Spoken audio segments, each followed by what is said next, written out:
You say I make you nervous, a tragedy, I'm a beautiful disaster, a reckoning, you wonder how I got this way. What's up, everybody? Welcome to my channel. I'm Sunshinery. Make sure to subscribe and like this video. And tame, oh, some things never change, never change. Oh. You think I would... What's up, everybody? Welcome back to my channel. So, does Tom know what love is? That is the question. And Rachel Leviss from Rachel Goes Rogue is going to answer that question for us in Chapter 8 today. The show notes also say, what's love got to do with it? Rachel is ready to dissect what Tom said in Episode 2. I'm still in love with Raquel. Tom Sandoval quotes. I don't know about you, but I'm ready. Make sure, though, to like this video and then hit subscribe. And after you're done subscribing, make sure your notifications are set to all so you don't get notified every time I post a video or go live. If you haven't checked it out yet, I posted about Rachel being in New York Fashion Week, so definitely check that video out after this. All right, let's listen to this. Hey guys, it's Rachel Savannah Leviss, your host of Rachel Goes Rogue. So in episode 2 of Vanderpump Rules, I got triggered a little bit because when Tom said, I just miss her, I just want to see her and give her a big hug. And then he says, I'm still very much in love with Raquel, and I'm hoping we can give our relationship a real chance. That was hard to hear because, I really believed that I was in love with Tom, and I had to come to the conclusion that our connection was not love. I think that there was a lot of love bombing involved in that relationship. And so I wanted to bring on an expert who is very knowledgeable with love bombing. His name is Pastor Calvin Roberson is a speaker, acclaimed author, marriage coach, and relationship expert. He and his wife, Wendy, operate a marriage coaching organization. He is currently developing a dating app, and you may know him as an expert on Lifetime's Married at First Sight. Welcome, Pastor Cal. Hey, it's a pleasure to be here. Before we get started with Pastor Cal, if you have not heard of the show Married at First Sight, it is on Lifetime, and it's pretty much a show where it's an extreme social experiment. They follow 6 brave souls who are yearning for a lifelong partner as they agree to proactively propose while getting legally married the moment that they meet this person. It's definitely a huge commitment, and it's very interesting. I've actually only seen the show a couple times myself, but if it's something that you would think you would like, definitely let me know if you've seen it, if you like it, and if you would watch it down below. But Calvin Robinson is his real name, or Pastor Calvin Robinson. He is a magnetic speaker, an accomplished author, a marriage coach, and a relationship expert.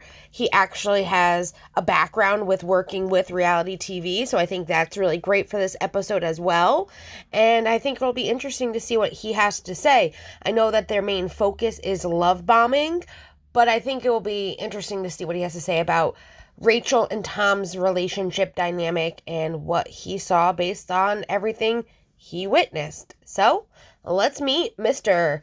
Cal Robinson.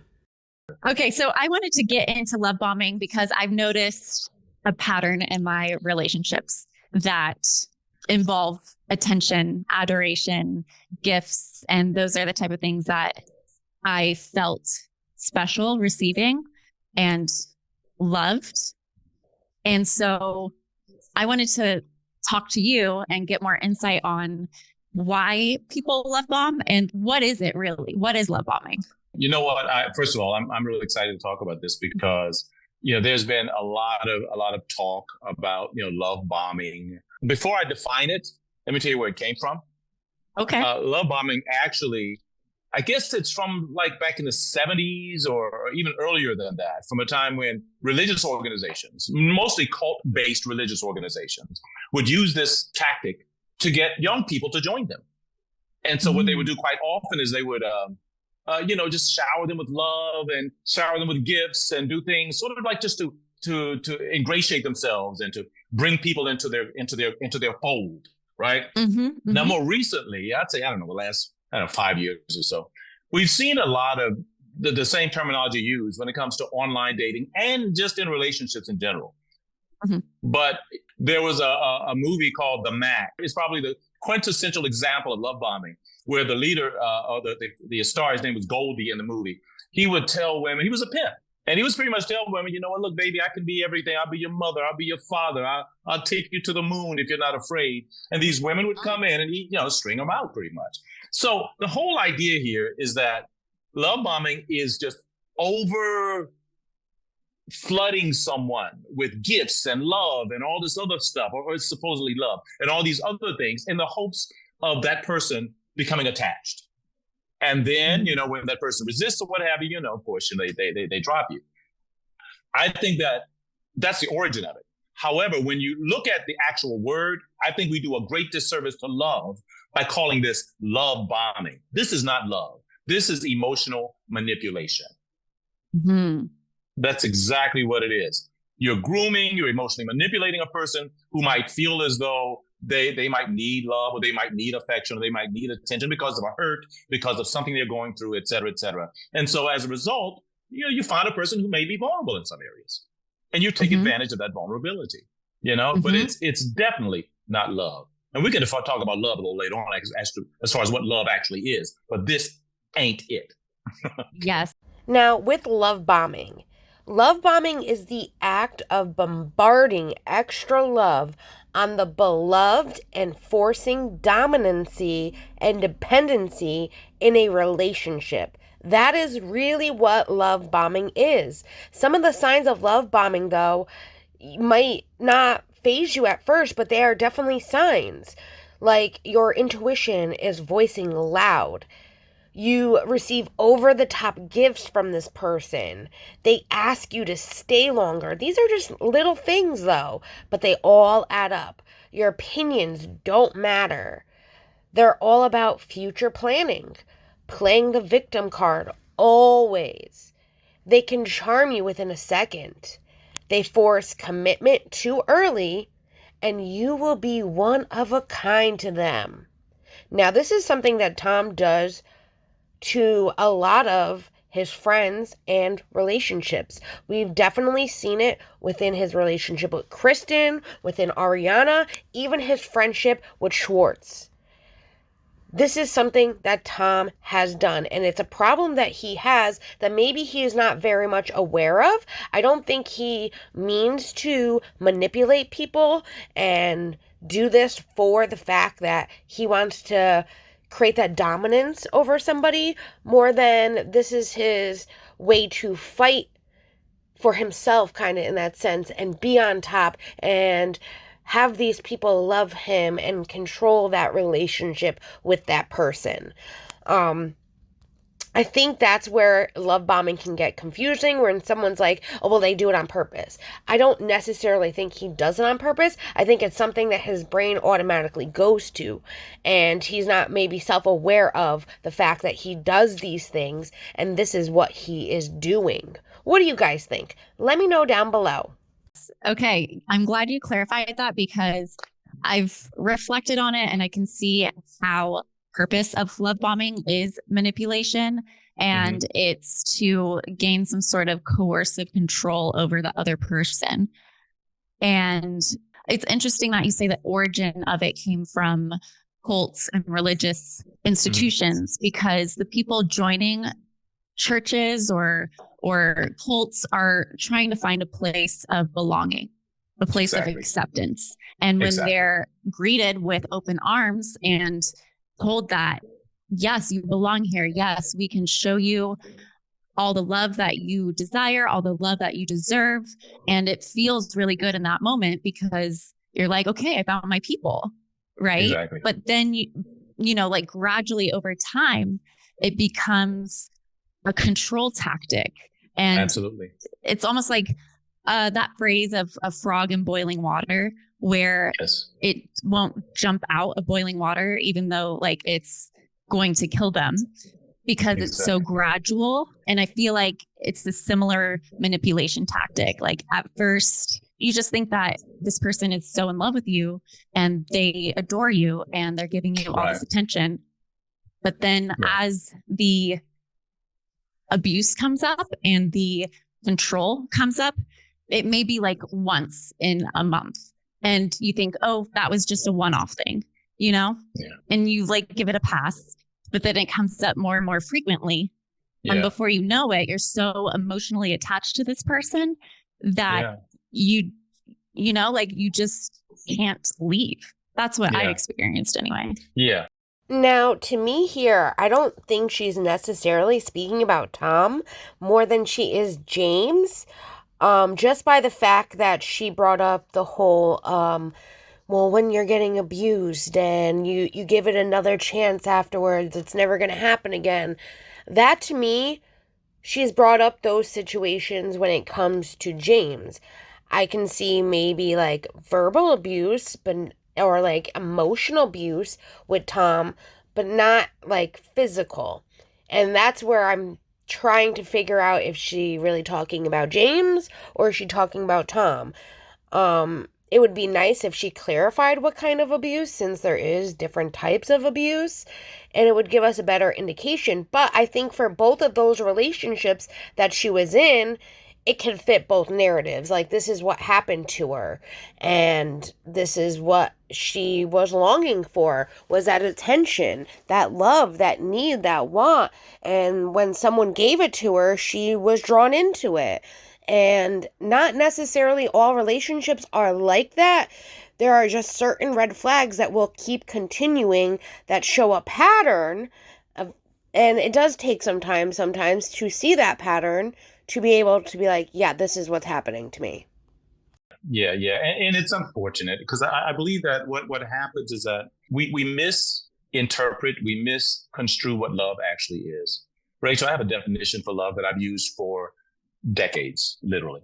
And it came from my professor in college, my psychology professor. And I looked at it and I said, you know what, this makes sense. And I've adopted it, not only into my counseling, but also into my own life. And this is the definition of love. Love is an intellectual decision we make to fulfill another person's legitimate needs.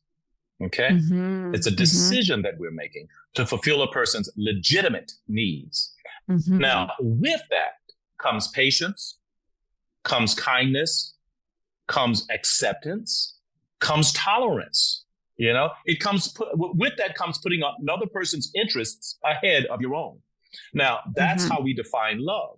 So if someone's coming to you and they're showering you with whatever, be it emotional or material gifts or what have you, just to get you into their grips, and then that person is not returning, you know, patience, kindness, love, acceptance, you know, or tolerance, but they're only returning possession. Okay, that's not love.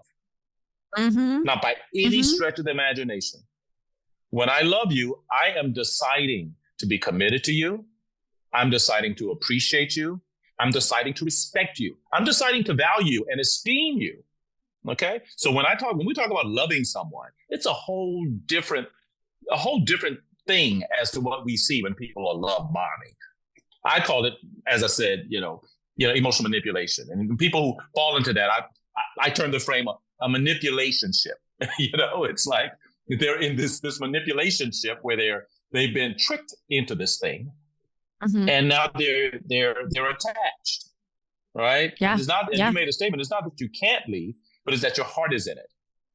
Now, I've been in my fair share of shitty ass relationships, and I've been in relationships where love bombing was a thing, and my needs were not being met, and they were being minimized, and they just kept saying, but I love you. And believe me, it is a complete thing whether they realize it or not. But I loved his definition of what love truly is. And love is the intellectual decision that we make to fulfill another person's legitimate needs.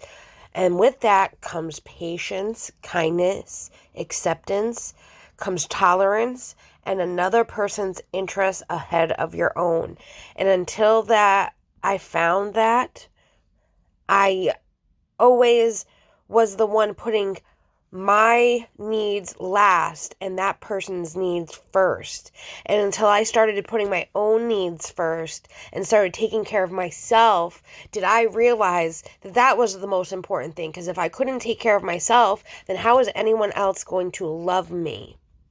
And then once I was able to find that love again, literally, it is like he said, like, I put my needs first, but I also take into consideration my other person's needs. And I've learned patience with it. I've learned acceptance to things. And I've learned tolerance to things. And so has he. And he definitely will put my interests ahead of his own. And there are times that I put my interests in the back burner for his interests. And it's a very well balanced machine. And that's what you want in a relationship where you work together as a team. It's balanced and it's equal. And I think that she did not have that in either of these two relationships, which, like, these were her two main relationships she's had in her life. So to start off with that, she is now a little bit behind the track in that sense that this is how she had to get to this point now to figure out what she really wants. And it's sad that years were wasted on that, but she has to look at the bright side. Now she can understand it better, love herself better, to be in then a healthy relationship where it's equal with that partner. Right. Right. Yeah, because you can leave. You can. You can leave, yeah. You always have that choice, but it just feels like you're so emotionally wrapped up with this person. And Right. maybe, like, I think for me, feelings of, I don't know if I'll find anybody else that would love me the same way, or I don't know. I don't know what it was, but for me, like, I stayed in unhealthy relationships for far too long. Yeah. And just to speak to that, you don't want to find someone else who loves you that way. Okay. And I know quite often people have the fear, wow, will I ever find somebody who loves me like this again? Well, honestly, if it's unhealthy, you don't want to find that. You want to find someone who loves you the way you need to be loved, not someone who's loving you the way they want to possess you. Love is not possession. Right. It's not. No, love has just as much giving as it has receiving, but when it becomes one-sided, it turns into possession. It turns into jealousy. It turns into, control and manipulation.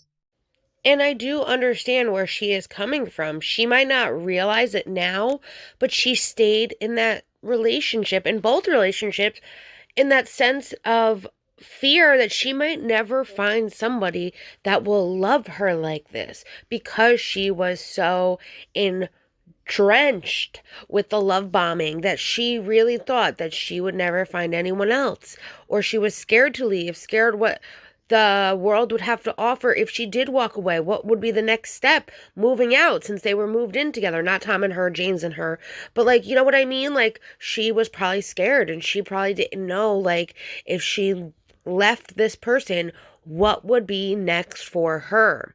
And that can scare somebody very easily. And I can understand her being scared to not want to leave.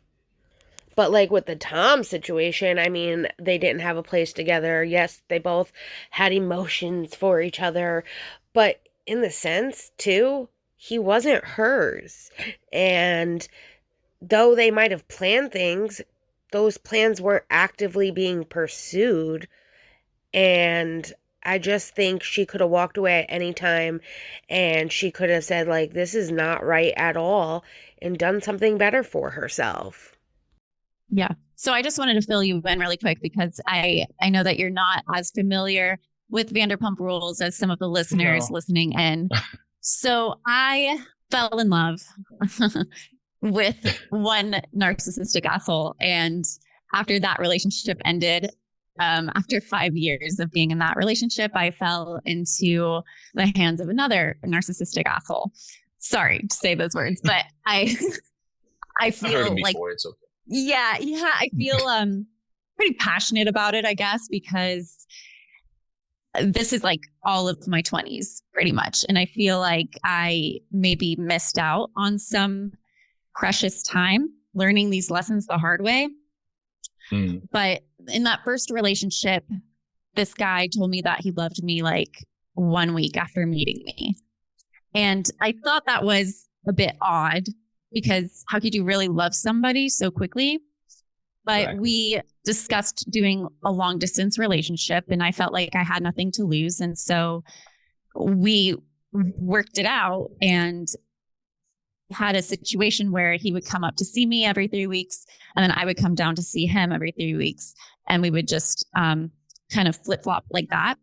And I think because of the distance away from each other, it allowed us to live in this fantasy where we were anticipating the next time we would see each other. And then whenever we did see each other, it was like fireworks and the full 9 yards of going on dinner dates and drinking wine and just very romantic gestures. So it kept me in this like, oh, this is a good relationship. Like this is something that you would see on TV and think that that's something that's, I don't know, that's normal, I guess. But after we moved in together, things started to change. And I noticed that his behavior, the way he would treat other people and the way that he would talk to me was not appropriate. And that's when our issues really started becoming relevant. Yeah. And then, you know, after breaking up, I started dating this other guy who's on the show, and he was in a relationship with his girlfriend, who was also a friend of mine. And so that got super messy. And this affair lasted 7 months. And in that situation, I felt like he was really giving me this undivided attention. I was able to express my emotions and he could really understand what I was saying. And it seemed like it was on a deeper level than what I experienced before. And everything else went out the window. All my morals went out the window. And he became like the most important person to me. Firstly, the way she briefs him about her relationships, I think were very, how do I want to put this? They were very generalized and kind of in the sense she described them in a petty fashion. Like, she could have addressed, like, the issues instead of just calling them narcissistic assholes. I mean, I'm not saying that they aren't. I think that James, yes, has also narcissistic traits as well. I think he himself is in a process of learning who he really is as a person and who he does not want to be. And he did see Tom as a brotherly figure, as a role model in that sense. And I don't think that helped any at all. And I think he's better off without Tom in his life. But James also had his own problems that he needed to work out. And I think he's doing a great job with where he is nowadays. Tom, not so much. I think she should have maybe briefed him more about their relationship. And I think she will be in a minute. I haven't actually listened to this all the way through myself. I'm doing the commentary as I go. But it's funny though, she also says right here, Ariana was my friend. Funny how she can deny that they were actually friends, but when it comes down to it, Ariana was her friend. She did this to a friend. She can see it. Why can't she admit it? Instead of, denying that they were friends. I don't know. That just bothers me a little bit. Let's continue though. And, we would go on trips together and stuff like that. And I consider that like a form of love bombing. I don't know. I think that there's like a part with living in the fantasy. And I don't know, for some reason, whenever I'm dating guys like this, they become the most important person to me. Yeah. Rachel, thanks for sharing that. I think that what happens quite often is that I think we all have a love cup. And when we're born and as we're growing up, that cup is filled by our parents. It's filled by our friendships. It's filled by people we care about. And in an ideal world, when we have healthy relationships based on the healthy relationships that we've observed, then we're able to pour out of that cup into other people. But when that cup has not been filled because we didn't have those positive relationships or those positive examples, or for whatever reason, we didn't really become fulfilled, we become needy and we want someone to pour into us. Mm-hmm. But if someone's pouring into an empty cup and that empty cup is constantly draining, we're not able to pour back. And we're never fulfilled, and we're always wanting more. We're always wanting more. We're always wanting more because our cups are empty. And that sometimes the people who are pouring into you, their cups are empty. I don't think there's anything wrong with wanting what you want, with wanting to feel loved, with wanting to feel cherished, with wanting to feel as though somebody cares about you.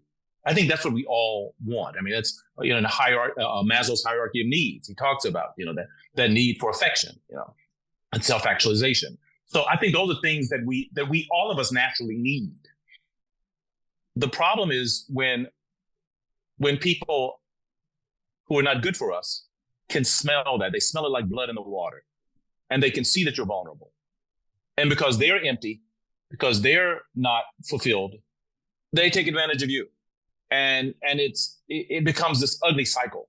Based on what you told me, Rachel, one thing that is a problem here is that you fell in love. I don't believe you can fall in love. I believe every time you fall, you get hurt. Falling in anything, falling on the street, falling anywhere, falling brings injury. Okay. Mm-hmm. Mm-hmm. And whenever someone tells me, I fell in love, I said, okay, fine. First of all, you did it wrong, because love is not something you fall into. Okay. What is it then? Love is something you grow. Okay. It's something you grow. Yeah. Love is about growth.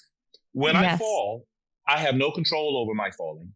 And this is the mystery of love. I think we mystified love to the point where it's like, love found me. I fell in love. It just happened, and poof, I'm in love, right?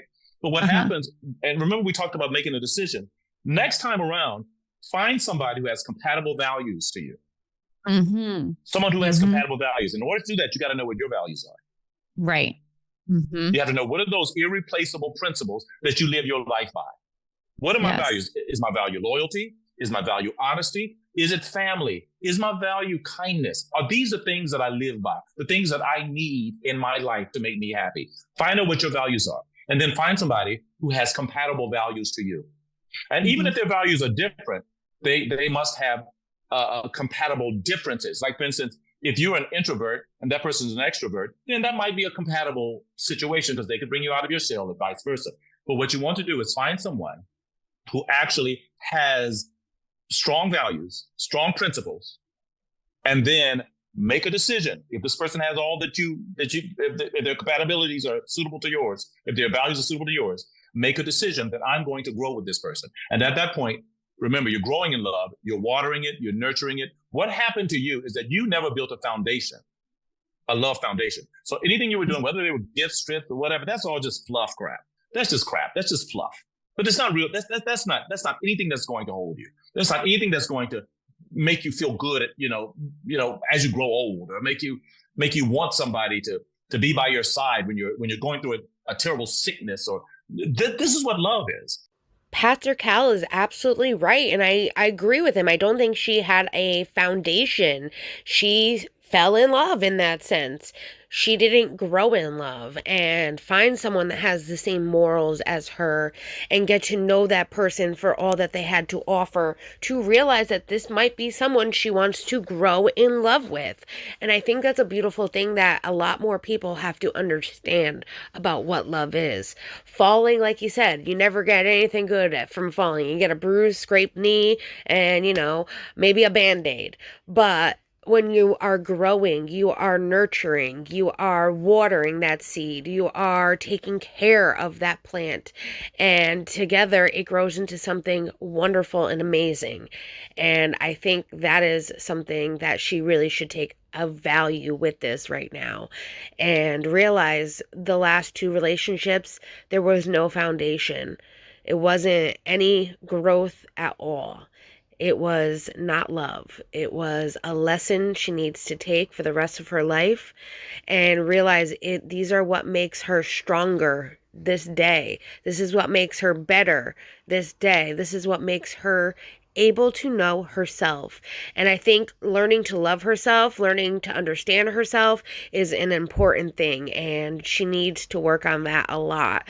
I think she has some issues with her childhood. We know that she's adopted, and we know that she really didn't have the most amazing connection with her biological mother. I'm not sure about her biological father, but we know that there was needs not met there. And yes, she had two amazing parents that loved her, but in that sense, was she longing for that connection with her biological parents? Probably.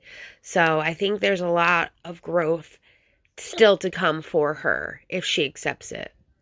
I did a wedding last week, and in the wedding, some of the vows that I said are for better or for worse, for rich or for poorer, in sickness and in health, forsaking all others, till death do you part. Those are values, man. Yeah. Rachel, those are values. But people, unfortunately, are not looking for that anymore. We're looking for the fluff. Yeah. And fluff gets you a temporary high. Mm-hmm. That's it. Mm-hmm. But when you look at a couple who's been married 40, 50 years and their bodies now are all wrinkled, but they still look at each other and slap each other on the butt, and they're still trying. What is that? That's not because they look great. It's because they love each those other. Values. Yeah, they've grown into love. Yeah. And they built a foundation. Yeah. Those are all important values, and something, as I see in my own generation, people are not wanting to keep those values in relationships. And like he said, it's all about the fluff. It really freaking is. Like, you are going to have ups and downs with your partner. And if you cannot get through the lowest of lows with your partner, then how are you going to get through the highest of highs with them? It makes no sense. And people just want to give up so fast. They want to give up so easy. And this is why I also think you have to take time to find that person and take time to get to know them and see what they have to offer. Because if you do choose to spend the rest of your life with them, you need to uphold that value. Not just throw it away at the drop of a fucking hat. Like, that's one thing I do see in my generation. And it is something that, like, I know my boyfriend, he has seen his life where his own mother has been in different marriages. And it's something that it worries him. And as we've been together now, we're going on 8 years in April. And as I said to him, like, I understand you're scared, but we already value each other in those aspects of marriage. And it would be a wonderful thing to be able to call you my partner for the rest of my life. Even though I know I feel it, I want to be able to say it and know that it means something, whether it's a fucking piece of paper or not. Like, that's what matters. And I know I'm not scared. I know he's not scared either. It's just the thought of what he saw his mother have to go through. And I know that bothers him. And maybe that's something that she struggles with. And maybe that's something she needs to definitely look deeper into before jumping headfirst into a marriage that, might not work. And that's why I even said when her and James broke it off, that this was maybe not the best thing for them, but at least she didn't have to go into it, a marriage where, things were iffy and things were already at that stage where this going to last? Or are we going to be able to handle the lowest of lows together? And I think she just needs to find herself to be able to understand what is the best fit for her. And if she can love herself, she can love somebody else too. I think it's so interesting too, because one of the ultimatums that I gave James, who was the first relationship that I was talking about, when his behavior wasn't in alignment with what my values were, with treating other people with respect. I said, basically, if you don't stop drinking alcohol, or like, if you don't get your shit together, I'm going to leave. Right. And he actually stopped drinking alcohol. And I almost felt like I needed to hold up my end of the bargain and give him another chance. In reality, I guess I should have just ended the relationship there. But I also think it's interesting because now with season 11, Tom, well, okay, so I went into this institution called the Meadows, which is a recovery center, inpatient recovery trauma therapy center.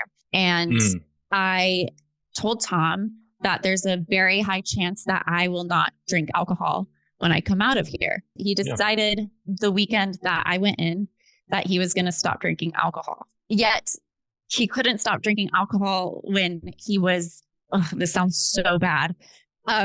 When he was going to fertilize his girlfriend's eggs, he couldn't stop drinking alcohol and it became a problem. What? He now can stop drinking alcohol when I go into the Meadows. And when he was asked about that on camera, I forgot what he said exactly, but it seemed like he was waiting to drink until I came out so that we could drink together for the first time. So I just feel like it's a manipulation tactic. And it hasn't lasted. Like he's not, I mean, he's drinking alcohol now that like I'm not in the picture anymore. But is there a correlation there? Because I just don't understand. Like, I just think it's an odd pattern that both of these guys had alcohol problems and then decided to stop drinking to like save the relationship. And I think it was maybe in the sense of manipulation tactic that he decided to stop drinking when she went into the Meadows.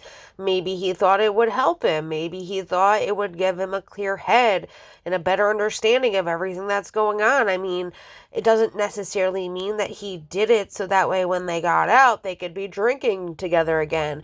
I mean, he could have his own reasons, though maybe the underlying reason was that. We will never know. I think she's just creating theories, but you know, it could be possible too. It's a theory.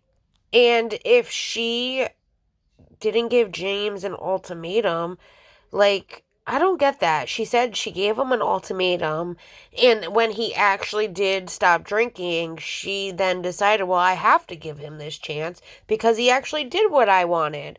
Well, then why'd you give him an ultimatum if you knew that you should have probably just broke up with him instead? Right there is a red flag for you. For you.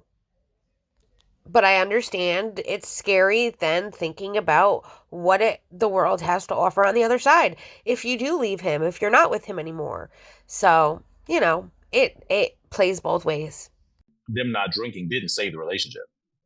No, it didn't. Right. So it wasn't alcohol that was the problem.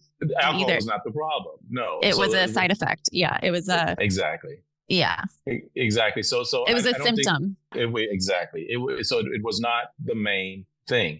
And in relationships, we have to focus on the main thing. Someone said, well, what's the main problem? Well, what, you know, if you're drinking, there's a reason behind it. You know, if you're doing anything, there's a reason behind it, you know, and I think that the key here is to find what that reason is, you know. Right now, though, I would assume you're not in any relationship, correct? Correct. Yeah. And I think that's the best place for you to be.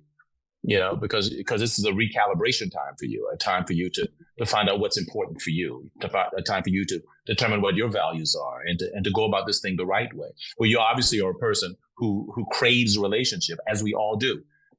Don't ever think there's anything wrong with that, because there isn't. There's, you know, I've seen people say, you know, well, you know what, forget it. I'm not going to be any, that's BS. Of course you're going to be in a relationship. If that's something you want, then you're going to find one.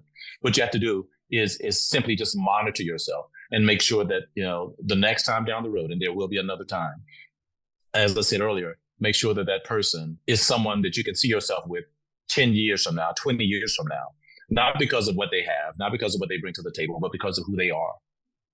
Mm-hmm. Because of who they are. I mean, is this a good person? Does this person, again, I hate to beat a dead horse, have values that are compatible to mine? And I'm glad he's reiterating this to her, because I think she needs to keep reminding herself that this time in her life is to find herself, find her core values, find what she wants, and find those needs that she needs to meet herself to be able to love herself. And then from there, she can grow with another person. And I think him just reiterating it to her is a good reminder to her that she's doing the right thing right now. And she's actually learning about herself and growing. And this is what's going to make her stronger in the next relationship. You know, I believe that I was telling someone recently about a relationship, and I was saying, you know, if you remember high school or middle school or whenever it was, you could, when building a volcano, you take a vinegar and baking soda, you put them together, and all of a sudden it explodes. Everyone's done that in school. There's nothing wrong with vinegar and baking soda. In fact, if you take vinegar and oil and a little salt, you have a nice salad dressing. If you take baking soda, put some sugar and butter and no flour in it, you might have the basis of a cake. So there's nothing wrong with the ingredients. It's just that when they get together, they're explosive. Okay. So I'm not saying that those people were bad. They were bad ingredients, and they do not mix with you. I like that. Okay. Okay. Find ingredients. Find people who have the ingredients that mix well with you and are not explosive. Okay. Yes. Yeah. Okay. 2 questions, and it's like a double-edged sword. 1, is there a specific type of person that is more inclined to love bomb other people? And then 2, is there a specific type of person that is more inclined to be affected by love bombing and become more attached to that person? Absolutely. Yeah. People who are more inclined to love bombing. Remember, let's go back to where it started, back to cults. That's when the term first made appearance in the tabloids and what have you. Back to cults, where people were trying to get others to join their groups. It was a matter of control. People who tend to be controlling, people who tend to be, who don't listen. And I use the word narcissistic lightly because it's actually a medical diagnosis. So I'm not just calling anybody. Yeah. So, but people who have control issues, people who have issues with someone saying no to them. And, I learned a long time ago that when someone shows you who they really are, believe them. And if you see people who are mean to other people, or if you see people who look upon other people who, let's say, who may be less financially stable, or they may at a lower place in life or a different place in life, or not, and if you're looking down on those people, that's those are people who are generally control freaks, and so those are the people who are going to love bomb. Those are the people who are going to manipulate you. People who are so focused on themselves and so focused on their own benefit that they don't care who they hurt. The people who are more likely to be affected by it are people, like we said, who are in need, people who are hurt, people who have not healed from some of their past trauma, whether it's parental trauma, whether it's past relationships that you haven't healed from, or you just have pain inside that just has not been tended to. Now, I will say with love bombing, those are also early signs of someone being a narcissist. And like he said, that's a diagnosis. I'm not diagnosing Tom with it. I think he just has traits of being a narcissist. And with narcissists, they only give gifts, information, or affection as a way of creating a sense of obligation in their victims. Something that Tom does all the time. He does it as a sense of entitlement to something, whether it's something happening in someone's life or giving things so that that person now is obligated to repay him in the sense of showing him kindness or loyalty or even affection. With Tom, his love bombing goes hand in hand with his narcissistic traits. For sure. He likes to have control over everything in his life. And you get to a point, though, like, you want to have some control over your life, but you're never going to have full control. And the people that try to have full control tend to be the ones that will manipulate situations, manipulate people to get what they want and to have that full control, though they will never actually have full control. What do you guys think of all of this? Let me know down below in the comments. I love getting to chat with you guys. I'm a big fan of therapy. I believe that everyone should get therapy and find out, why is it that I keep attracting the same kind of person? Generally, it's going to go back. I mean, almost, I can say almost all the time, it's going to go back to some time when you created a standard of what you felt love was, or a standard of what you felt you deserved. Mm-hmm. And you've never gone beyond that standard. Somebody abused you in the past, you felt like that's what you deserved, so that you're going to look for that again. Someone did, your parents treat you a certain way, you felt like that was the standard you created, that's what I deserve, so that's what I'm going to look for. Mm-hmm. So if you create that standard, okay, because of a past hurt, you need to talk to someone professionally who can help you to reform your standards and look at what actually, you know, is good for you and what's bad for you. Yeah.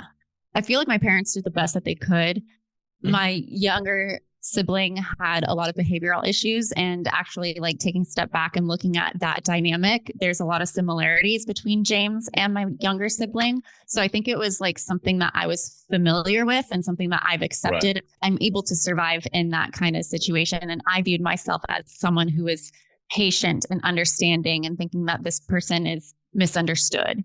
But then that empathy was taken advantage of. So I can see how, you know, how that came. I can totally see with having like a sibling or even a parent that has issues, and you learn from that maybe that's what you deserve, or that's what you can tolerate, or you are the patient person because someone else in your family has a dynamic of being overly controlling, or like overly have behavioral issues where they lash out and they scream and they yell. They get easily irritated. I can totally understand where like that can play into getting yourself into a relationship that you think maybe you deserve. But then you have to also remind yourself that you deserve better. You deserve more than what your position that you had no control over in your life was thrown into. I do also think she is not telling Pastor Cal about, you know, her parents being adoptive parents, and maybe that she does have an issue underlying not having a relationship with her biological parents like she really wanted to have. And I don't know if she doesn't want to discuss it, but I do believe that has an underlying issue to why she chose the people she did and the behaviors in her past. What do you all think? Let me know down below. And then I just wanted to follow up on something that you said. You said, when somebody shows you who they are, believe them. Believe them. And for me, in my instance, some people would say, oh, well, Rachel has shown us who she really is. She's a liar and a cheater and someone who will betray a friend. Mm-hmm. Personally, I don't feel comfortable with that being my defining self. I think this is more of a situation that's like, that is me, but that's me under somebody else's coercive control where I lost myself. Absolutely. Yeah. What we're talking about is a person's ability to change. I'm a big believer in giving people the latitude to change course. You may have lied. You may have been a deceptive person. You may have done things that even embarrassed you, just to be honest, things that you're not proud of. Okay, fine. We all do those things. I tell, you know, when I talk to groups, I tell them, look, if everybody stood around in a circle and took all of their worst traits and threw them in the middle so that we all could look at them, we'd probably all take our own worst traits back. You know, it's like, because when you look at what everybody else is doing, it's like, oh my God, maybe I'm not that bad. So I think that we all have things that we've done. We've all said things, done things, and we can be characterized by those things. You can't stop someone from characterizing you.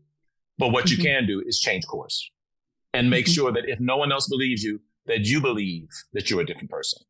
Okay. And ultimately, there's an old saying, and I always mess this up and my wife gets on me. It's like the people who matter don't care, and the people who care don't matter.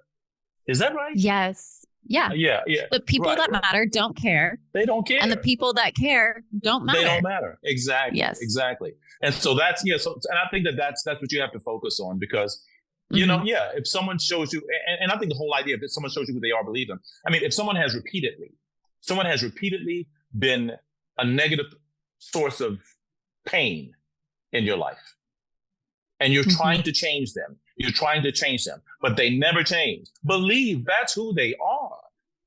But everyone, even the worst people, I believe that they should be given an opportunity to change. Someone says, once a liar, always a liar. Once a cheater, always a cheater. That's crap. I don't buy that.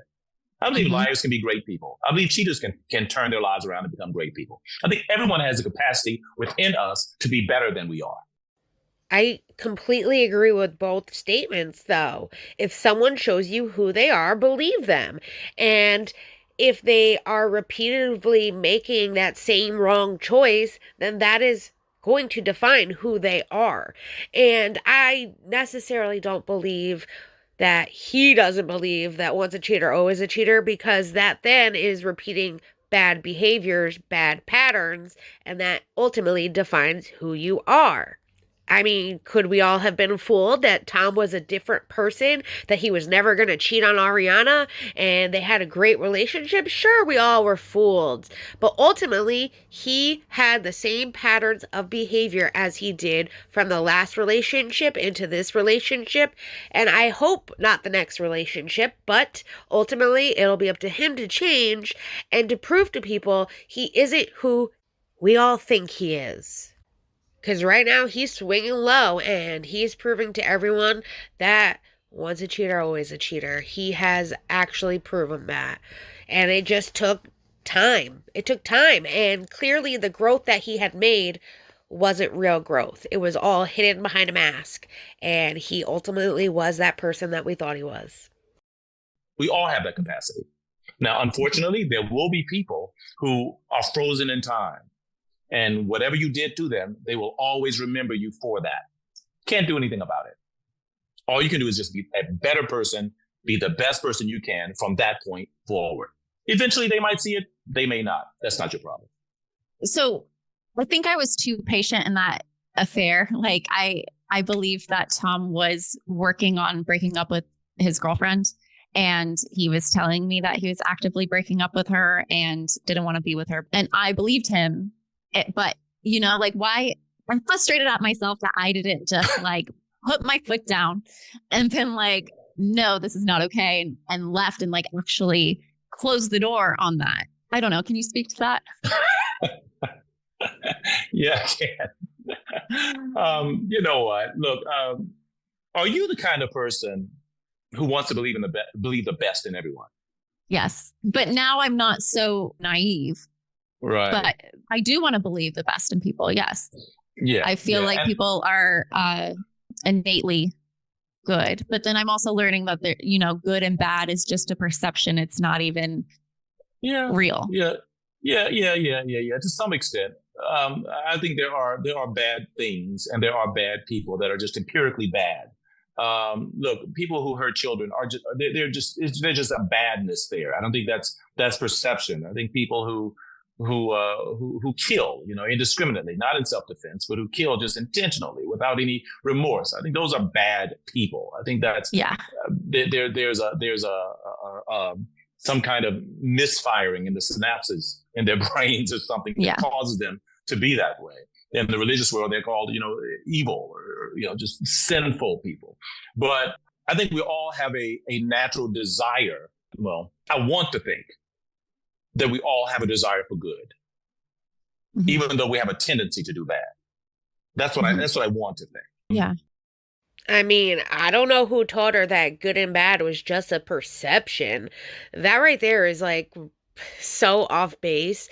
And I think he kind of reeled it in for her to be like, listen, it's not just a perception. There are evil people out there that are inherently bad and act in bad ways and choose bad things. And there's nothing that we can do about it. I also think that there are people that are so kind-hearted and sweet and they want to see the best in everybody. And unfortunately, in this life that we are living in today, there are not always going to be people that think like that anymore. And it's sad. It's sad that this world has come to that. Because I am one of those type of people that I just want the best for everyone. I think there's good in everyone. And I know that there isn't good in everybody. And there are bad people out there that only want bad things for people to happen. And it's sad. It truly is sad. The lengths that some people will even go to just to hurt somebody is insanity. And honestly, I never I never saw how bad people were until I started to do YouTube, and I got into YouTube as a moderator first, and then I created my channel. I knew there were bad people out there, but like I said, I always felt like there were still good in those people, even if they were bad, and they wanted the best for everybody too, but it's not like that. There will be people that will go to any length to hurt somebody just for that satisfaction of hurting somebody. And it's gross. It's gross, gross, gross. And unfortunately, it happens a lot here on YouTube. And it's sad that it's even like that. And I warn a lot of people about it.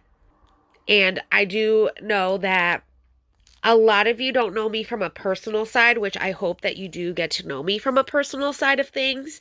And there's a lot that goes on this platform, and I want you all to protect yourselves.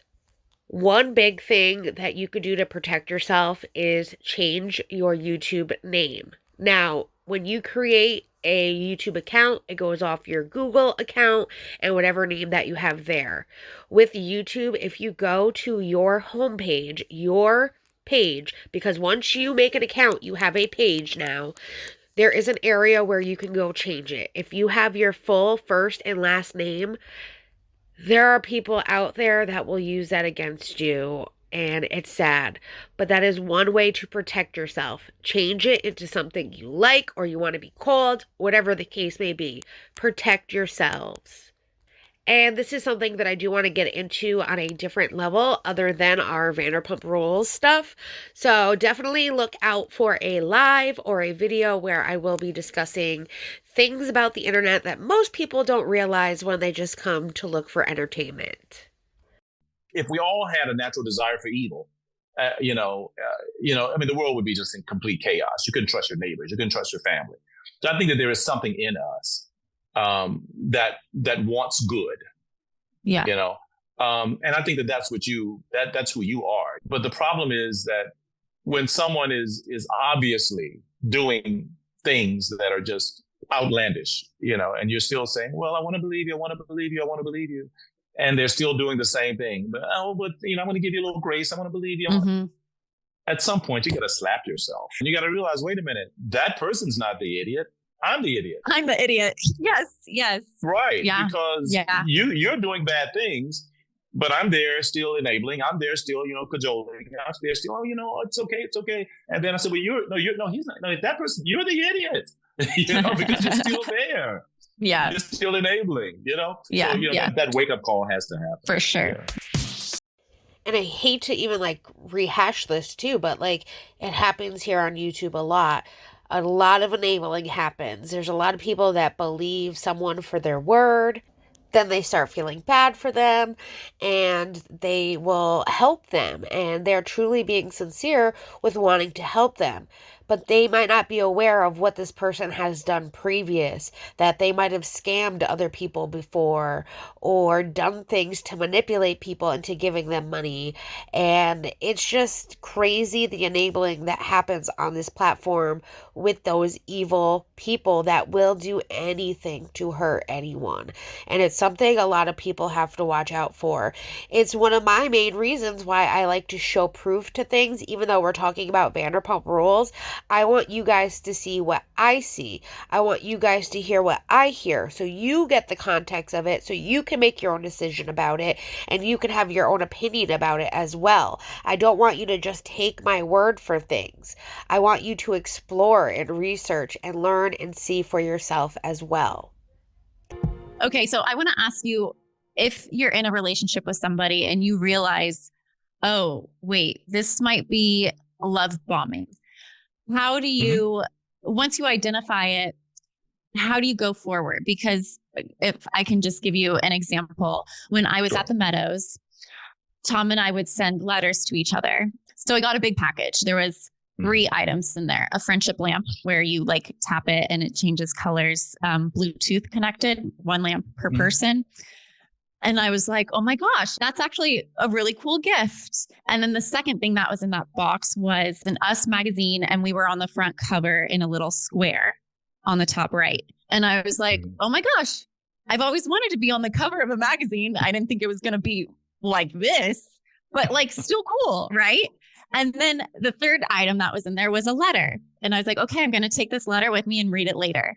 And so eventually I got to reading the letter, and then I started feeling sick to my stomach because the letter was so insulting to me and the work that I was doing at this treatment facility.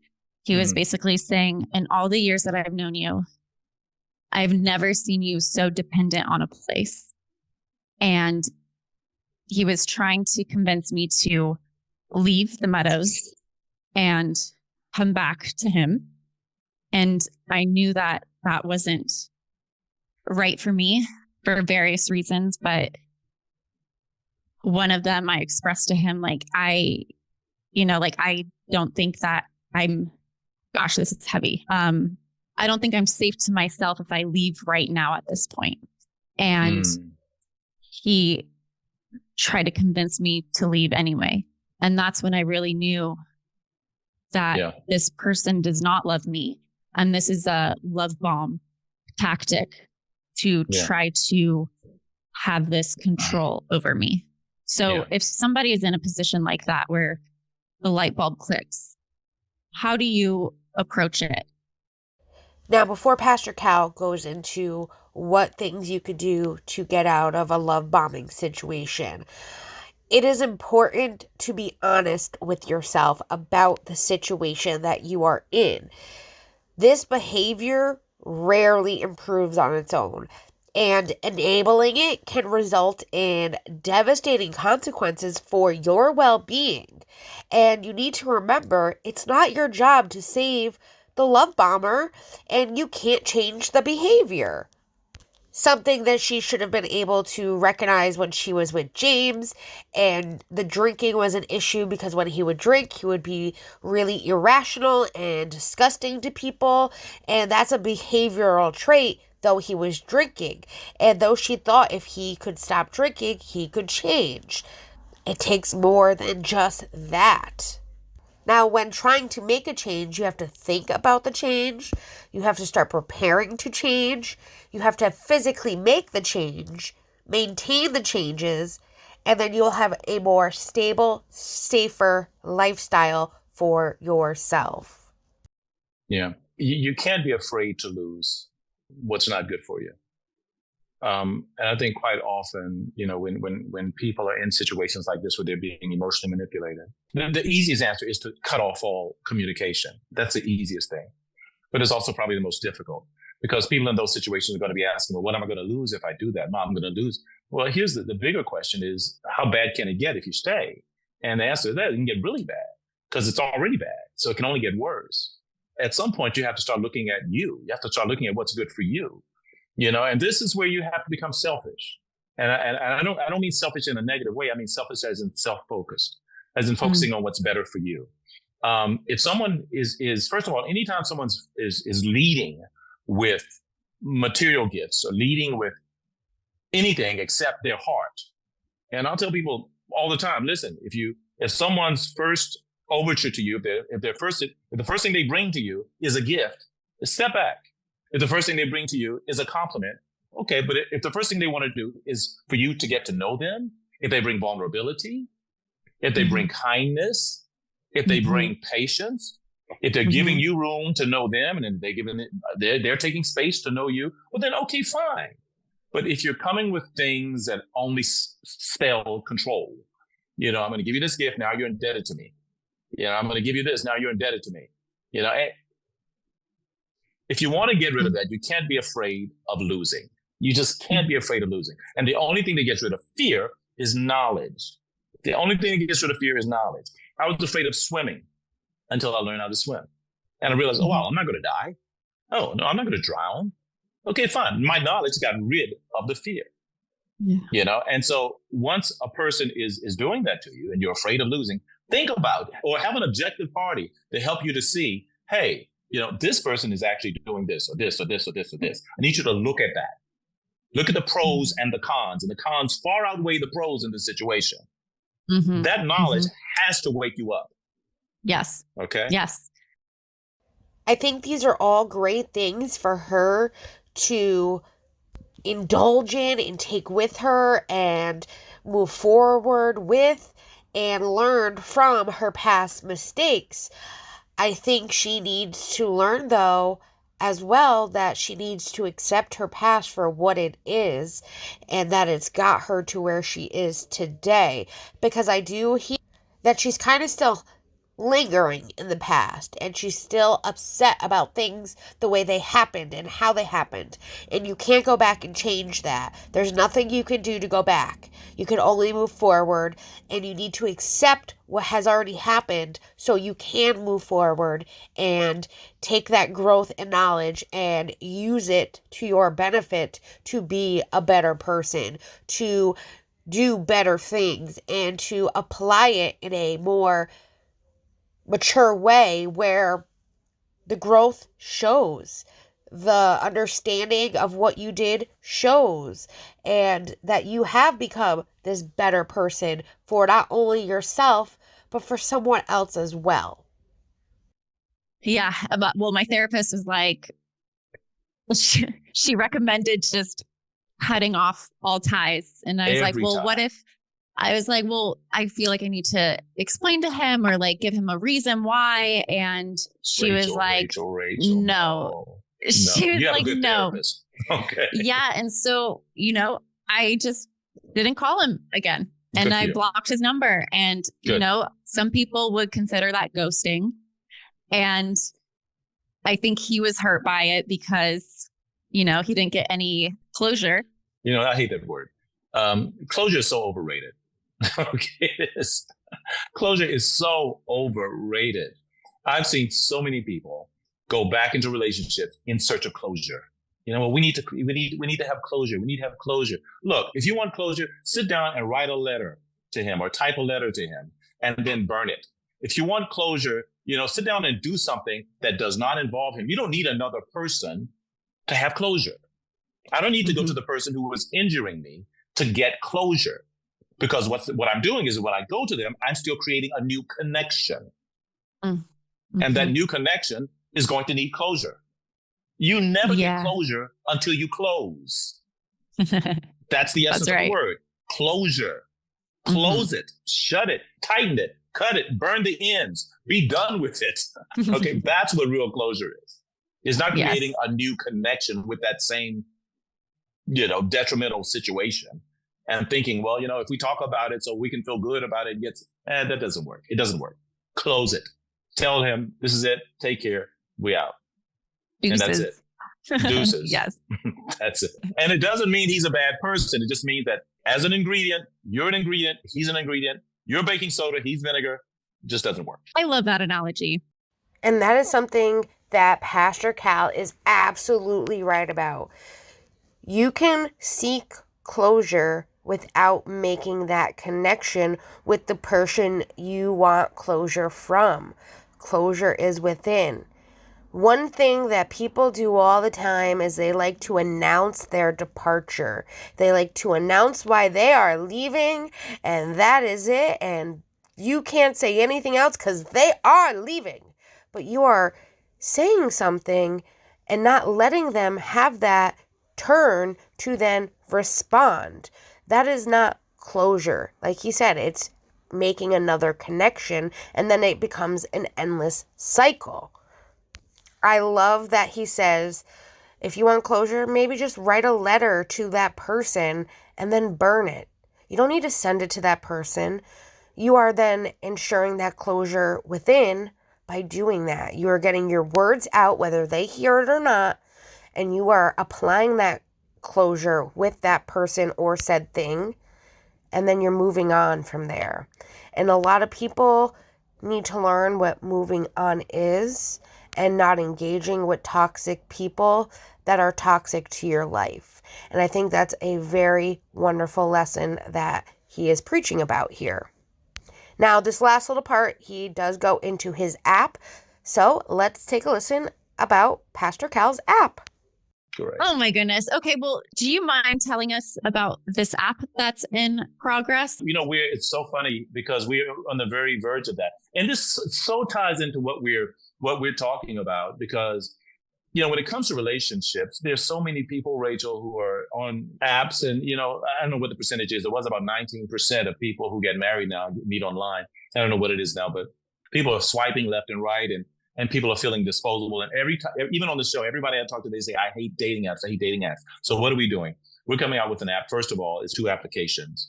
And the applications are, first of all, for the married people, for people in relationships. There's a place where you can actually get resources, ask experts. There are places where you can find out about parenting, about taking care of aging parents, what have you. That's on the couple side.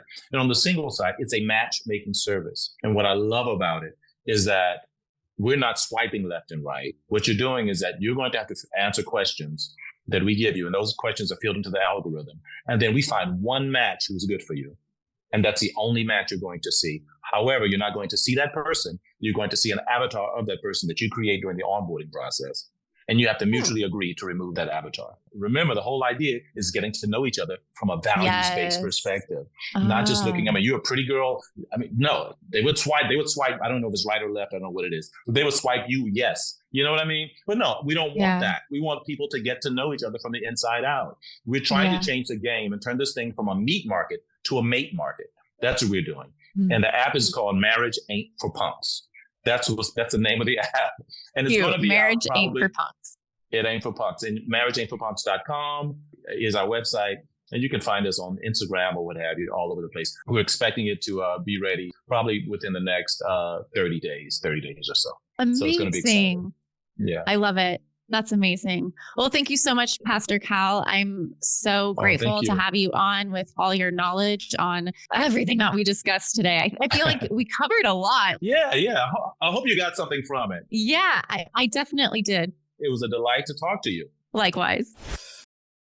Now, that's really exciting for Pastor Cal. I can't wait to get to see the app and learn more about it.